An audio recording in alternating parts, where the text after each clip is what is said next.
Education Coordinator for the Collaborative for Accountability and Improvement. And thank you so much for joining us for today's webinar, The Power of Pain in Words, How Language Matters in Responding to Patients After Harm. We will be using Slido today throughout today's session, which you can access through your phone or a web browser. So we look forward to your participation today.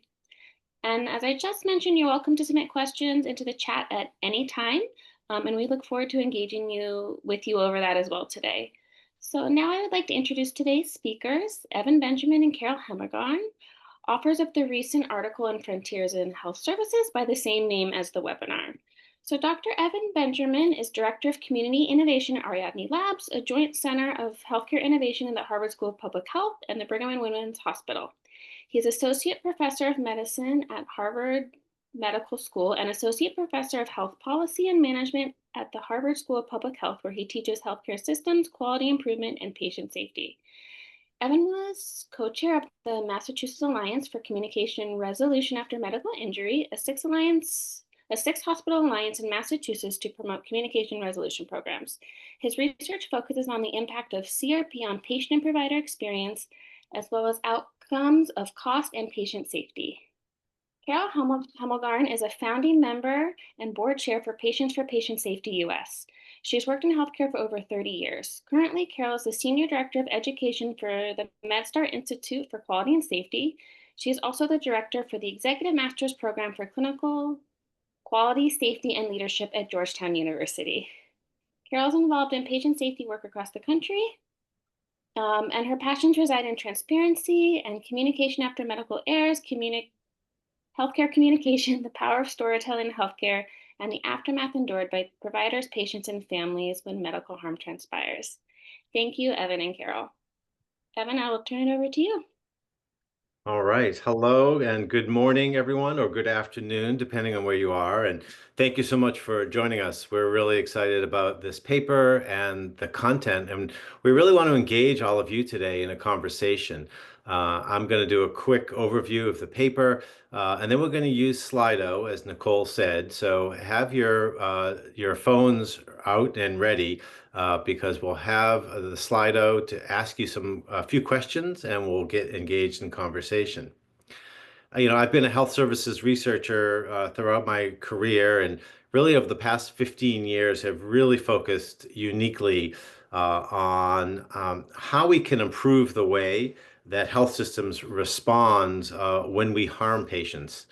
Along the way, along with Tom Gallagher, who's the director of CAI, we founded together what we call PACT, the Pathway to Accountability, Compassion, and Transparency. It's our annual learning collaborative to help health systems change the way they respond to harm. And we're now going to be entering our fourth collaborative. We're starting to recruit for our fourth annual learning collaborative. It will start in March next year.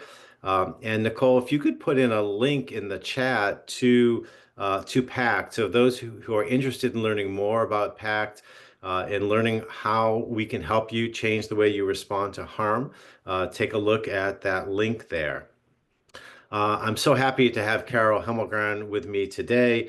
I've known Carole for many years, and as part of the PACT network, Carole and I were co-authors on this paper, The Power and Pain of Words, where we really talked about the evolution of language around communication and reconciliation programs.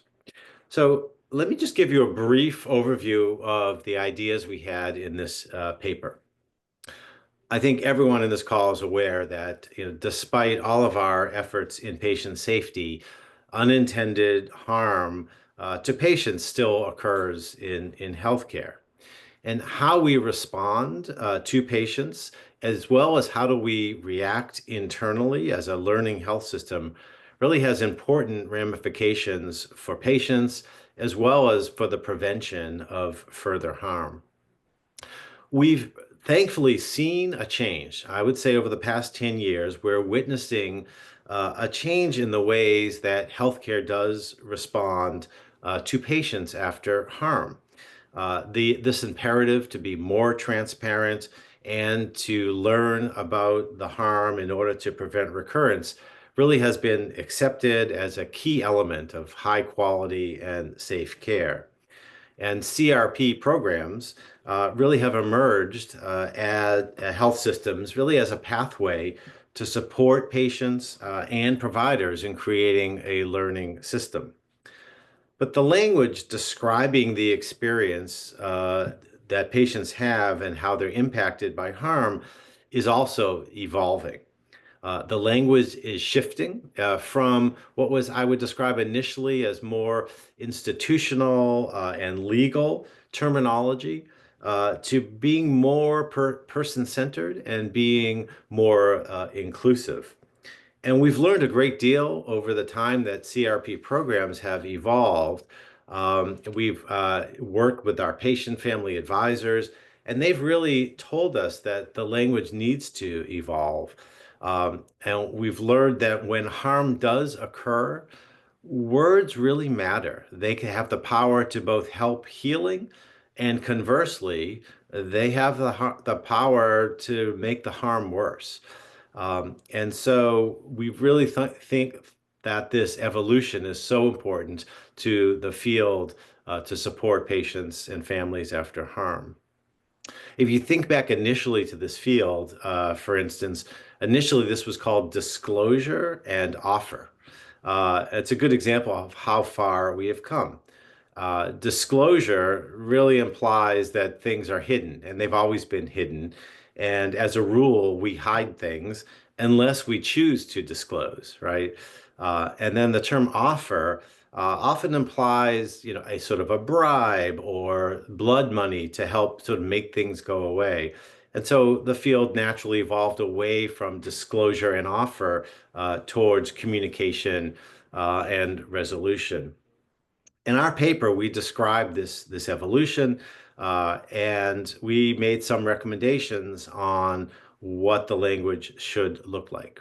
But our goal was really to generate a conversation about the words that we use when we talk to patients about harm after the experience that they've had.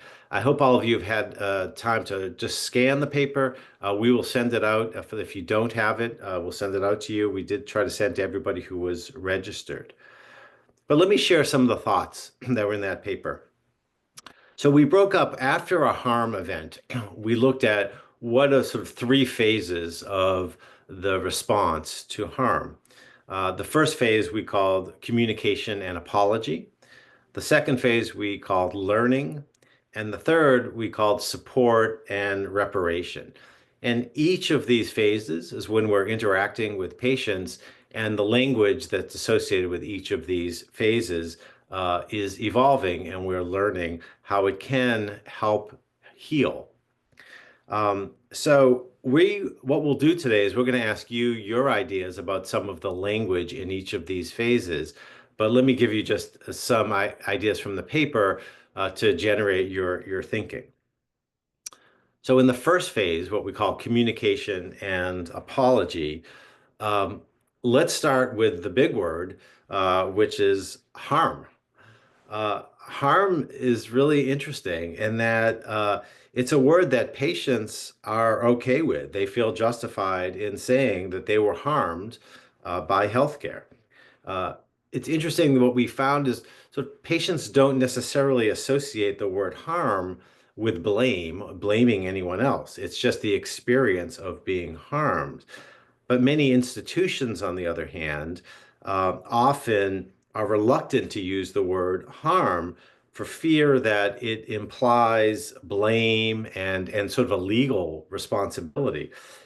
Institutions believe that there should be more of a nuanced understanding of was the standard of care violated or not before you use the term harm.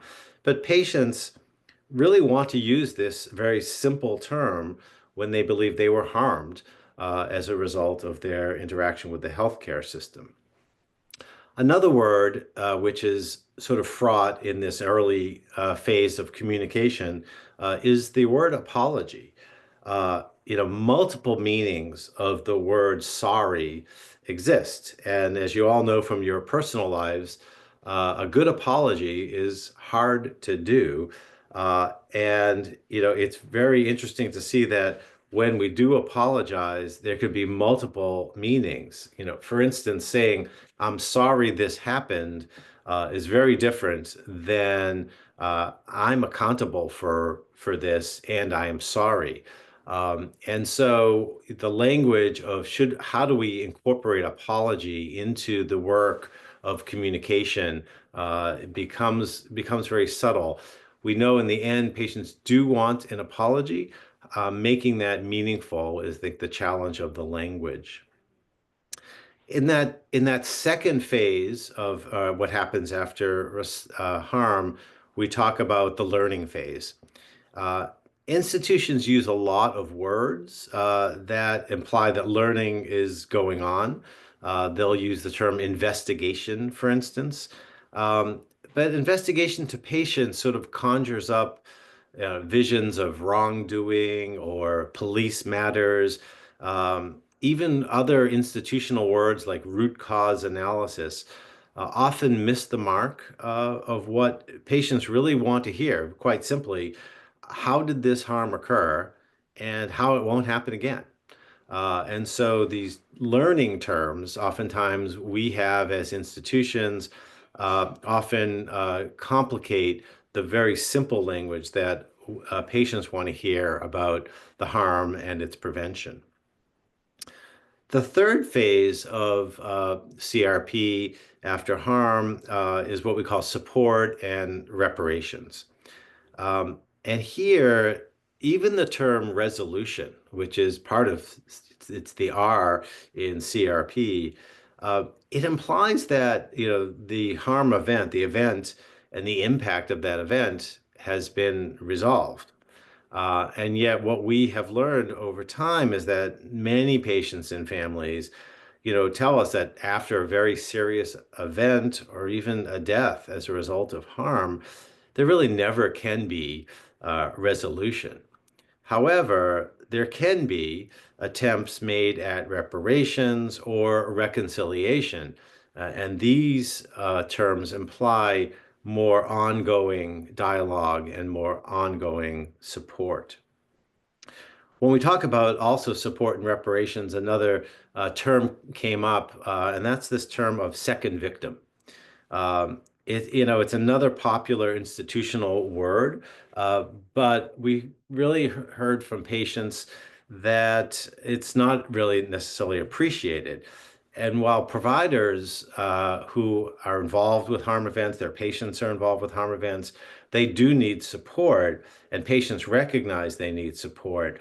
They really want us to say that, it's not the providers that are the victim. The patients are the victim. And while they want to support the providers, with peer support programs and everyone, they're sort of put off by a second victim language. So in the paper, we talked about other terms such as the term of a settlement, which is often used in the claims and risk management areas, and what's the implication of offer or settlement.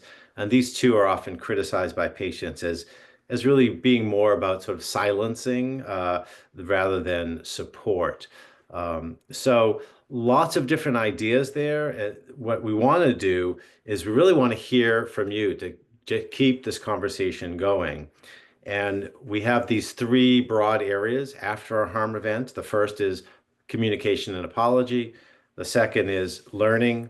And the third is support and reparations. And I'm going to turn it over to Carole, who's going to lead this conversation, and we're going to generate some data and some polls from you. Great. Thank you, Evan. So I just want to build on a couple things before we launch our first poll to just throw out a couple other concepts. So the first polling question we're going to pose is words around communication and apology. But I want to build on when Evan brought up the term harm. And the importance of this is because harm is more than just physical harm to patients and families. It can be emotional harm, spiritual harm, financial harm. So that's why it's a term that encompasses a lot more. And I think we need to think broader, those of you on this call, when there's some negative connotation to the word harm, perhaps in your system or organization, but why patients and families like it because it's more encompassing of everything that they encounter. So I really, really just wanted to touch on that point. So let's go ahead, Nicole, and open up the poll. I think we're going to get a really fascinating words that you all have heard. We know words do have power for good and for bad. There's no perfect word out there for any of this, but let's just start to discuss what may be better than what we're currently using. So if you guys are familiar how to do Slido, Nicole, do you want to walk them through that? Yeah, if you pull out your phone and scan the QR code, it will take you right to the poll and you can just start typing away.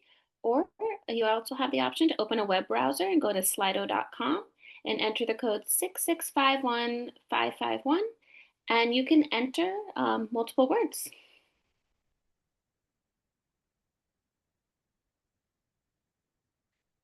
Right, and I see people are starting to enter the poll and typing, so keep the words coming.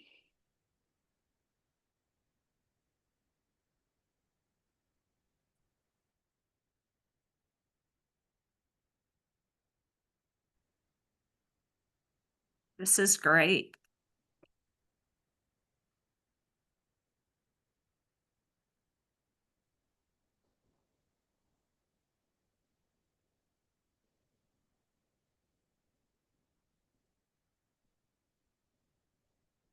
Right, so these are all that early phase, as Evan talked about, that communication and apology phase. So wonderful seeing a lot of these.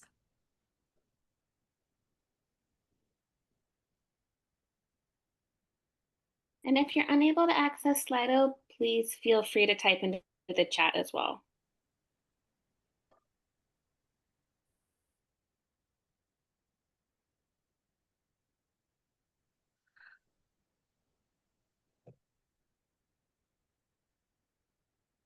We'll give this a few more seconds and you can keep typing them in as we have this conversation because I see people are still typing away.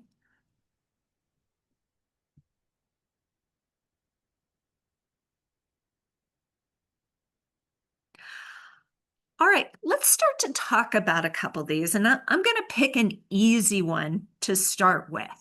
And for those of you, most of you probably use Slido. The bigger the word, that means the more people that put that in. So I just wanted to orient us to that.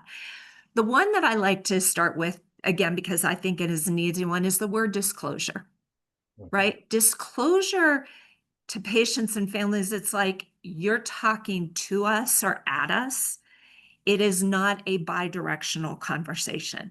And that is something that is really, really important is, are you willing to listen to how we saw things, what we need to hear from you? So the word disclosure is always one that I can tell you has bothered me and has bothered many people because it should be a bi-directional conversation where both parties have equal opportunity to speak and be heard.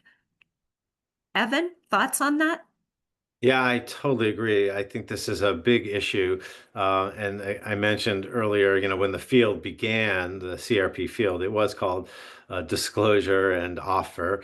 And for that very reason, and that was where we were. Remember that many health systems were practicing under what we call deny and defend, which is sort of the legal term for denying, not being transparent and proactive and talking to patients and families about an adverse event, a harm event, and hoping that nothing would bad happen, but certainly not being proactive. And then when we started disclosing, it was sort of the exception to that deny and defend. And it was only for those sort of real serious cases where it was obvious that there was a medical error, and therefore we disclosed. And so the association with disclosure and moving from a point where we're hiding. We try to really move away from that, and really come around to that we're communicating, we're being transparent, we're supporting the patient.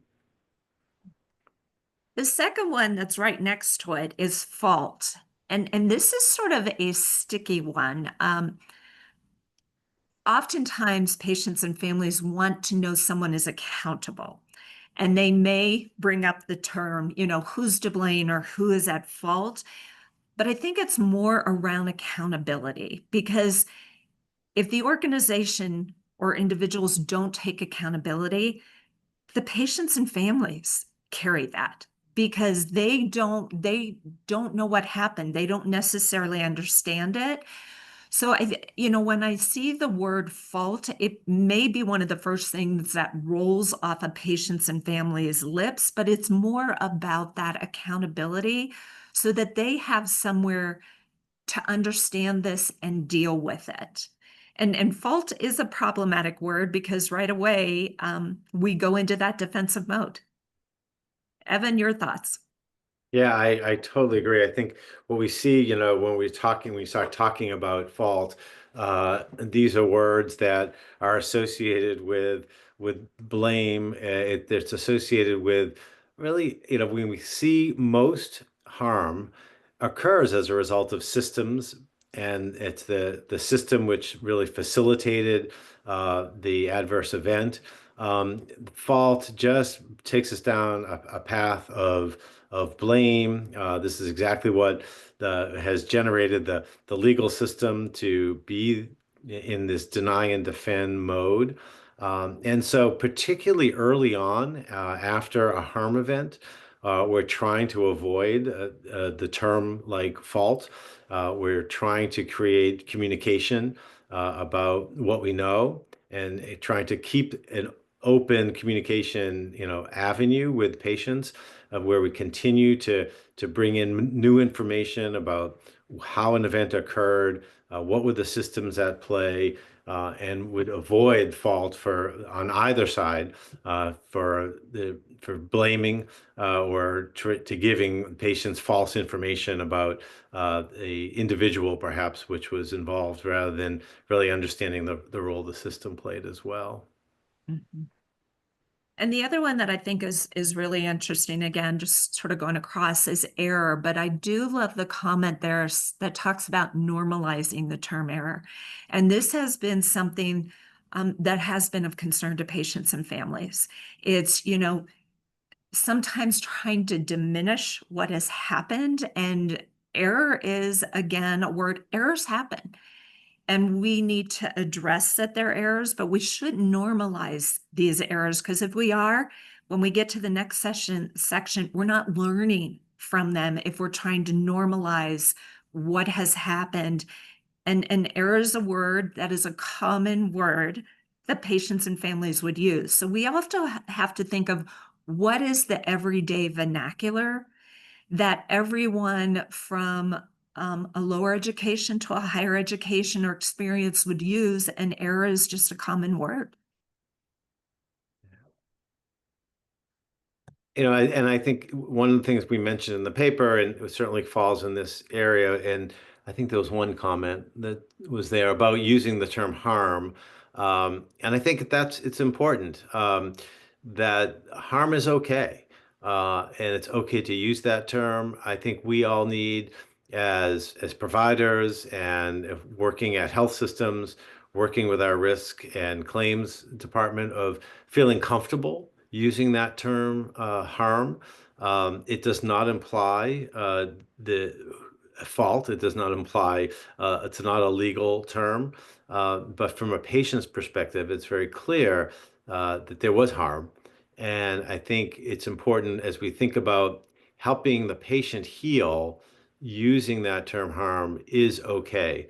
And we will continue to do everything else through the CRP process to learn about the event, to understand its preventability, to support the patients. We'll talk about our reconciliation and reparations. But I think early on, what we really heard was it's okay to use that term. And I'm glad someone mentioned that.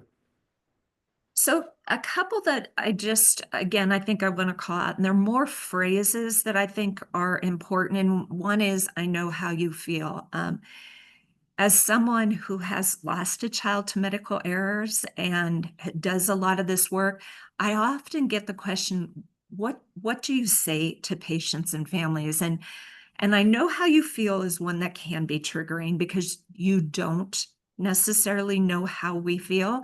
But saying things like, I can't imagine how you feel, that's more of putting yourself in that empathy mode.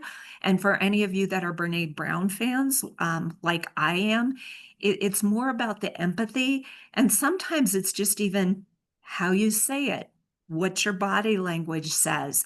But we have had people that have said to us, I know how you feel. I lost my dog. I felt the same way.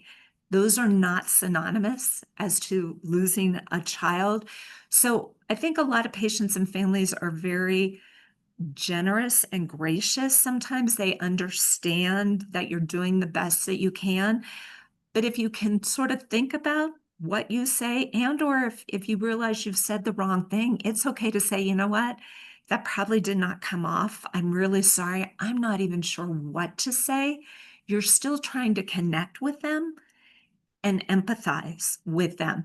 So, there are always going to be those phrases. It's more of the whole overall scope. The words may not be right, but was the actions and everything else along with that and what you were trying to convey. I don't know, Evan, if you have any other comments to that, but I know that's a big question that comes up to me a lot. Yeah, no, absolutely. And this is the complications of the apology and the sorry and the interpretations. I do want to comment. There's a comment in the chat from Michael Lloyd, who wrote, I see in the article that various words and phrases have negative associations. Has your research generated a glossary of words and phrases that have positive associations in this area? Yeah, and I think that's really interesting, Michael. We tried in the paper to, our goal was to really generate this conversation, and try to make recommendations towards more positive associations, more healing, the words that we believe are could be more healing, and so we listed those in the paper. We didn't split the whole thing into positive or negative. We were following along, looking at those three phases. So we'll get to more of those positive ones as we go. But if you do take a look at that paper and the recommendations towards the end, we talk about trying to really recommend those that are more healing and more patient-centered. So why don't we move on to the next polling question? And this one is around the learning. So think about the words that we talk about with learning. And Evan gave a great one, the term investigation, which I know, many organizations are moving away from. And we can talk about, Michael, what are some of those positive other words that can be used here? Um, the term root cause analysis. While we all know this, we know that there's not usually one root cause. So, what are some of those other terms and other things you think about in the learning process that could either be positive words or words that have a negative connotation? Yeah, seeing review come in fast and big. And then while we wait for people to type, I just wanted to call your attention to one more comment that came into the chat, Carol and Evan, from Misty. And it says, on screen, I see risk management or risk manager. And this is from the previous slide. In your research, would you not recommend that? Be the risk manager who has the discussions with the patient and the family. I will take a first stab at this, Evan, and you can have comments. More and more of the organizations that I work with are starting to call their risk managers patient safety officers. Now, are we masking really who they are? I go back and forth with this. I think when you're first coming in and patients and families hear that, right away they may go into defensive mode if this is the risk manager, because it's like, oh, they're there to protect the organization or something is going on, or they're not here for me. Whereas, titles do matter. If someone comes in as a patient safety officer, is that conversation going to be different right away because guard's not up with the patient and family? Some people may say, well, you're just trying to hide, but I think the first thing you want is you want to maintain that connection with patients and families. You want to make sure there's a safe environment to start to have these conversations. So just around the title of risk manager, I wanted to make that comment. And then Evan, I'll let you add on to that. I think you're right on. We're starting to see many organizations use different titles in terms of the communication and reconciliation process, because when there's a harm event and a staff or provider will come and say, well, the risk manager is going to come and talk to you, or the risk manager is the first person in the room. They've never met this person. They've been working with the nursing staff and the providers, and suddenly there's someone who walks in sort of wearing a suit, identifying themselves as a risk manager. It puts the patient in a very defensive area, as opposed to a much more caring mode, either a communication from the provider or from the staff who are involved, or by someone who is actually trying to be a supporter for the patient. So those terms can be very, very powerful. And we're starting to see, particularly when an organization is establishing a CRP program and they're going to designate an ongoing liaison for communication and ongoing communication, they'll use a different title around patient safety or patient advocate, we've seen. And so I think it is important that we should recognize that the risk manager showing up with a risk management title suddenly without any relationship can put patients and families on the defense. So there are a couple comments. I love the conversation in the chat. So keep them coming, because this is where we learn. We all have to learn together. And Sandy, I agree. And someone else said the same thing, explaining what your role is. Sometimes just that upfront conversation. Michael, I can't comment because I'm on the other side of what you're saying as the patient. And you, with your experience, your providers may not be trained or impact there. As we do know, those first conversations, if it's that, and you're in an acute care setting, you have to be very careful what you say to patients and families, because as Rick Boothman has said over years and years, you can't unring the bell. And I teach this and agree with this as well. You only want to be saying what you know is factual in that point in time, because we do hear things. And if it comes back later and that's not the actual truth, not that you were lying, our mind goes to, you're covering this up, you're not being honest, you're not being truthful. So that first interaction is such an important interaction. Yeah. And just a comment, Benjamin Stribling wrote, I love your comment, Benjamin, the idea about as the risk management department is working alongside a provider or a clinician in after an event. That's a fantastic opportunity to really get the right language, having a risk manager who's been very experienced in having these conversations as part of communication and reconciliation work. And that without proper training, without good communication skills training, or a team that has been properly instructed in the entire process of CRP, clinicians may be uncomfortable. And as you said, Benjamin, they may actually, quote unquote, shoot themselves in the foot.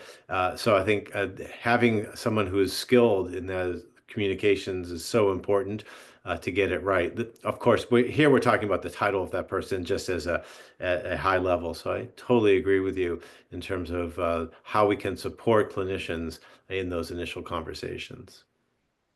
So I think we have to talk about the word investigation, Evan. And investigation isn't a good word for the system, providers, or patients and families, right? When we hear investigation, we always tend to think of criminal.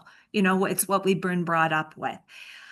More and more organizations are saying event reviews, event analysis, learning opportunities. A colleague of mine I work with at Kaiser, they've changed theirs to complex system analysis.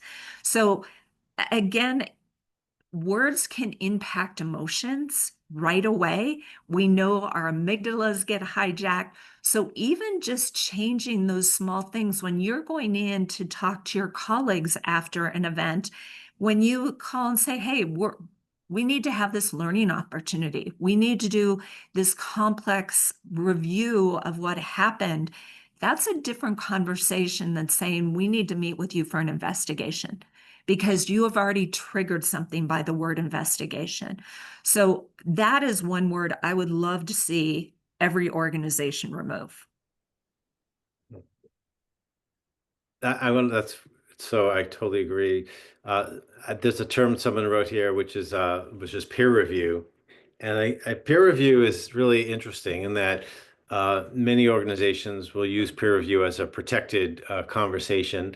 We have to remember that the intent of peer review is to really, look at the role that physicians play, the competence of physicians, the concern over their involvement, and do they need further education, or is there concern? Peer review is, while it's protected from legal scrutiny, is really has a very specific role, and we don't want to hide behind this term peer review. And I think, Carole, your idea where we talk to patients and families is that we're going to do an event review. We're going to understand what happened to you and try to stay away from anything that could be seen as hiding things further. And that's where sort of peer review comes in. So we try to stay away from that term often.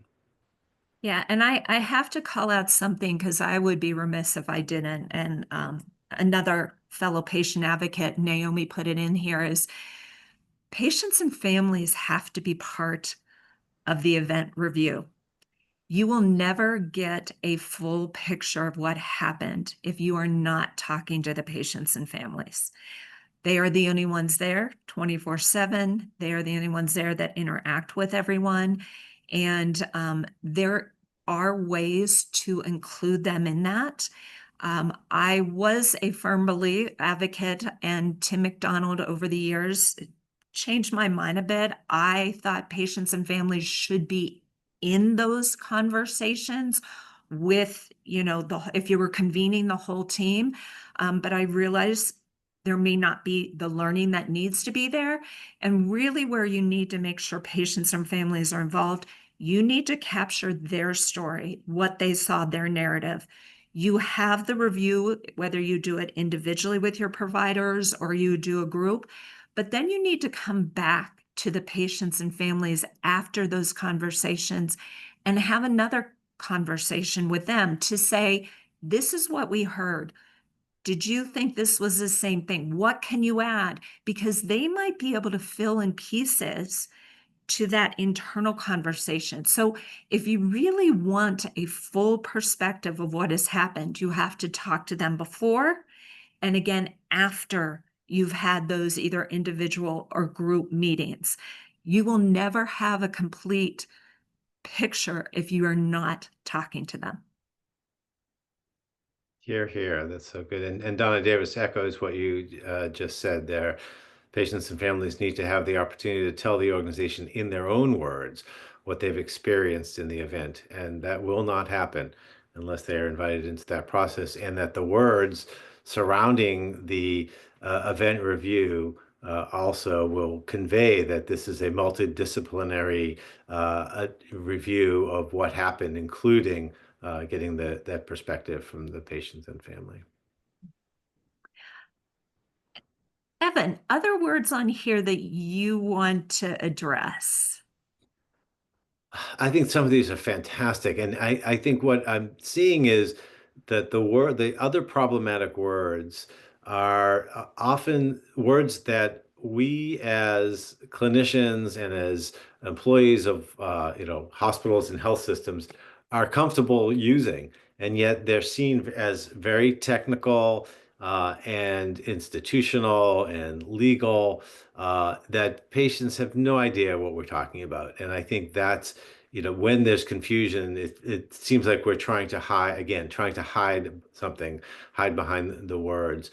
And that's where I think this, the concern about root cause analysis and investigation, or, never event. To a patient, any harm is a never event. And so but yeah, we have a very formal definition of, never events that has been and created. And so, as we think about these terms, we just have to understand that language makes a big difference to patients, and trying to create, words that minimize the risk to offend is what we're going after. So I love some of the things here. We're digging into this. That's great. What does that mean to a patient? And so trying to stay away from those other, HIPAA. What is HIPAA? Uh, what's a deep dive versus a superficial dive? Again, all these terms that we're so used to on our institutional side of throwing about, a no blame culture, something we all speak about within an organization, but to a patient, what does that actually mean? Yeah, that's funny. That's one I was going to bring up because sometimes in healthcare, we do these major swings and it's like, you know, blame to no blame, where it's really about accountability. If we're following reasons, model or whichever model you want to fall, but sometimes there has to be accountability. I want to call out another comment in the chat. And Linda Kenny, I agree. When there should always be a patient or family member that sits on your review committee, like you have others, that is your true north. Someone that has been harmed, they're not talking about that harm case, but they're part of that committee so that they can represent a patient or family voice in the situation. Um, that I think is really important. I only know of one or two organizations that always have a consistent family member that is part of the event review process. And I think that is a next step that needs to be added to organizations. One other thing that one of our other colleagues brings up, and his name is Jack Gentry, he always calls these catastrophic, life-changing events because your life is changed forever. So just something, that's how he terms what has happened to him. And that's because he wants people to understand the gravity and the power of it. Evan, let's move on to the last one because I think we're going to have some good conversation around this one. And this one is talking about support and reparation. So put in words, positive, negative, other things. I'm also going to toss in here because I do want to bring up the term second victim and talk a little bit more about that. So let's get some thoughts of what you think here. Settlement, yep. Resolution,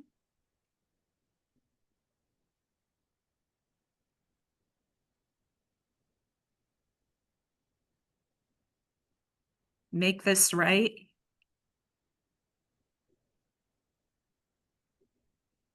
Uh, it's not an event. Yeah.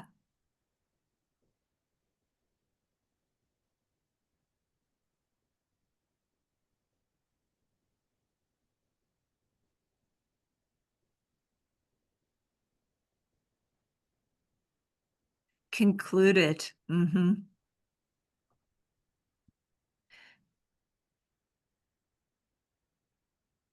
Offer. Yeah. Known complication. Yeah, that's always a trigger. Oftentimes we like to blame it on underlying conditions, known complication. Mhm. That's not our problem to fix.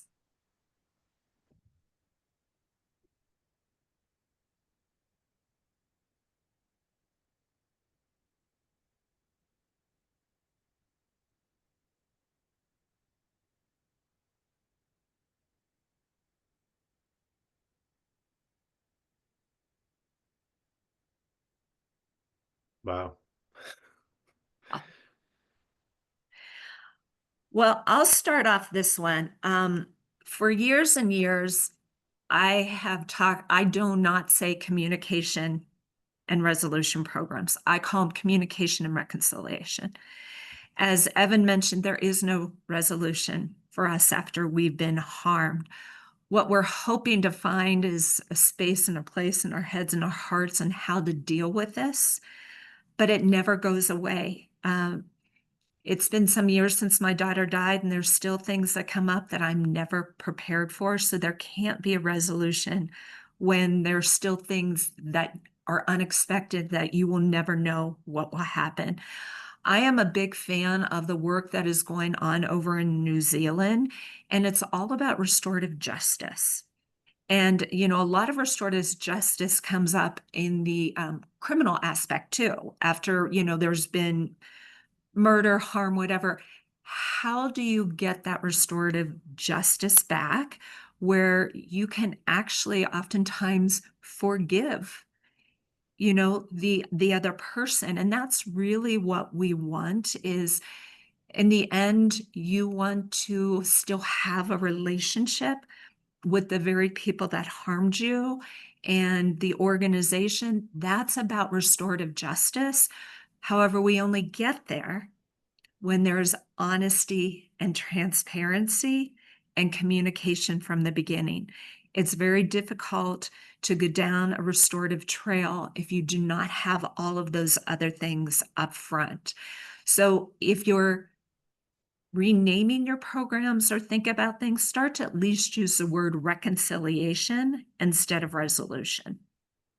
Evan? And Carole, I totally agree. We at one of our PACT network meetings, we actually had an expert around restorative justice join us. And I think you're totally right. Many of the components of communication and reconciliation are in restorative justice, but restorative justice really brings us to another level around it's relational, right? It's healing the relationship. And it's done through many of the tools that we use in communication and reconciliation, where we have ongoing, transparent communication and information exchange and support, and even an offer, a financial offer, in fact, if there's one that's necessary to support the patient and family. But it's the relations that come up much more in restorative justice. So I really thought when I first read about restorative justice, it was kind of mind blowing for me. I was like, wow, this is the CRP work, but it even gets deeper around healing those relationships. And so what happens here when this third phase, the language around support and reparations, we toyed in the paper of even getting deeper on reparations. But there's another whole sort of political association with the word reparations. And so I think reconciliation, as Carole said, is really a much better term for where we are today. It takes us away from this false resolution, which, as we talked about, doesn't exist, and gets us to a reconciliation, which speaks to that relationship that we're trying to heal, and it speaks to trying to make the person whole by reconciling with support as much as we can. So I think those are so important. And Carole, let's just talk for a second about second victim while we just have the time. Yeah. Uh, it's been one of my pet peeves. And, as a physician, that's actually a physician who has been involved with harm events personally, was traumatized as a result of a harm event that I was involved with a patient of mine. And, at the time, there was very little support offered, and actually very little understanding of the event and very little learning. It was many years ago, but I always felt that I was so distraught. I felt like that I had made a mistake. It turns out it was a real system error, uh, but that I needed the support to understand what the system's role was, what my role was, how we're going to learn from it, how I can make myself whole with the patient. I needed to be part of a CRP program, and it didn't exist at the time. And it bothers me when I hear the term second victim, because what that means, is providers are really traumatized as a result of being involved with a harm event, and they need the support. But out of respect for our patients who have been significantly harmed, we need to think about the support that we want to give to the providers who are involved in these events, but not to use that term second victim. Yeah, Evan, I wrote a paper, and it's a paper called Abandon the Term Second Victim. And Albert Wu and I have had many conversations, and Albert does not agree. The thing is, it's already in the literature, but more and more organizations are talking about caring for the caregiver, or the caring individual, or whatever. Patients and families do not negate that organizations and providers are harmed and suffering either. It goes back to words.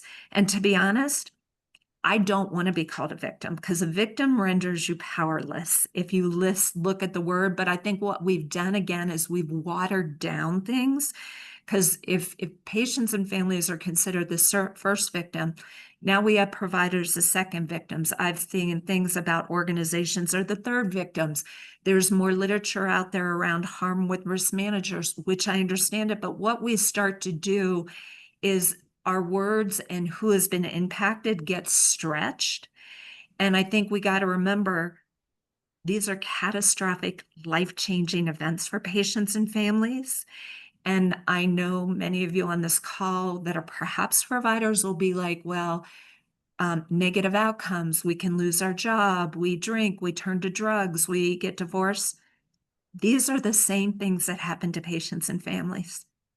We turn to alcohol, we turn to drugs, we lose our jobs, our marriages are upended. So what we have to stop doing is suffering in silos.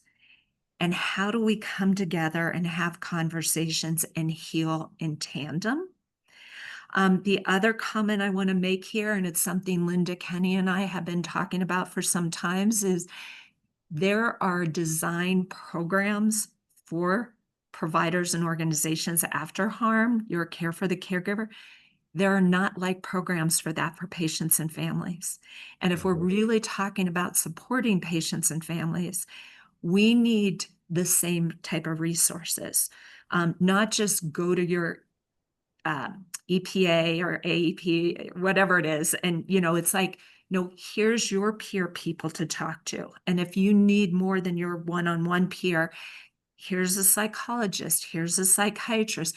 We need the same equity that providers and organizations get when we're harmed, and we don't get that. We may get some financial support, but what we need is we need to keep that connection, and really it's part of the standard of care for patients and families to continue that out until they're in a space that they feel that they can function again. So I'll stop, Evan, because you may have some things to add on to that. No, that's fantastic. And I just want to call out Linda as well, Linda Kinney, who said 25 years ago, the term second victim may have been appropriate. We were all victims of systems that didn't acknowledge these events, but it's not the case today. I think it's so true, Linda. Thank you for saying that. I think we've matured so much, and I think we've learned so much about the role systems play, and the role individuals play, and the impact when there is harm on patients. And I think it's time to move away from that term second victim. Yeah, and David, I just want to call out, because I say we're saying we agree you all are harmed. I think it's the term. I mean, I know in my case, the young woman walked away from medicine, but she was set up by a system that was not there to support her. But I think it's just more around the words. But we understand that you all are harmed right along with us. The other words in this final sort of phase of communication and reconciliation, where we talk about how we are, the language around support and reparations. I think you can see that trying to move away from anything that is conclusive, right? So whether that's where we're done with this case, there's been resolution on that, so that because our goal is to have open, ongoing communication. I've seen one organization create a process where on the anniversary of the harm event, this is a significant harm event that involved the death of a family member, they actually reach out and contact the family and on that anniversary, and that's ongoing support. That's ongoing, trying to reconcile. And so any of the language that sort of closes the case, if you will, that we think of from a institutional point of view, is language we're trying to move away from. So this has been amazing. I think what you can see, and if you scan the paper, while we have some positive words that we are recommending, the goal was to create this conversation, was trying to recognize how important words are in supporting patients and families. We did try to take a patient and family perspective. We felt that is the most important to take at this point. With the maturity of communication and reconciliation programs and the acceptance of moving to more transparency, we're seeing organizations gradually change the way they are responding to harm, and we wanted to talk about the language that affects patients, and that was the point in the paper. So we'd love you to read it. Please reach out if you have other comments about this. And also, just another plug, we have an annual program. It's a learning collaborative called PACT. We have about 15 to 20 health systems a year join us, where we help them implement mature communication and resolution programs that are highly reliable and aligned with the mission of the organization. So please feel free to get some more information about PACT. This is the kind of work, this paper has come from that, where we're trying to evolve the field and mature the field of patient safety and communication and support for patients. Carole, last comment? I just want to thank you all for being here. And again, we're only going to fix this if we're engaging with everyone that's part of this process. So from leadership at your organization to providers, but most importantly, patients and families. We can't fix this if they're not at the table having the conversation with us. So, thank you all. It's been a pleasure. Thank you so much, everyone. And a big thank you to Evan and Carole for leading this important work. And thank you all so much for joining us today in such an active and engaging way. We hope that you will share this recording with your colleagues to continue to help us build on this. And it should be available on the Collaborative for Accountability YouTube channel later this week. So thank you all, and we hope to see you next time. Take care, everyone.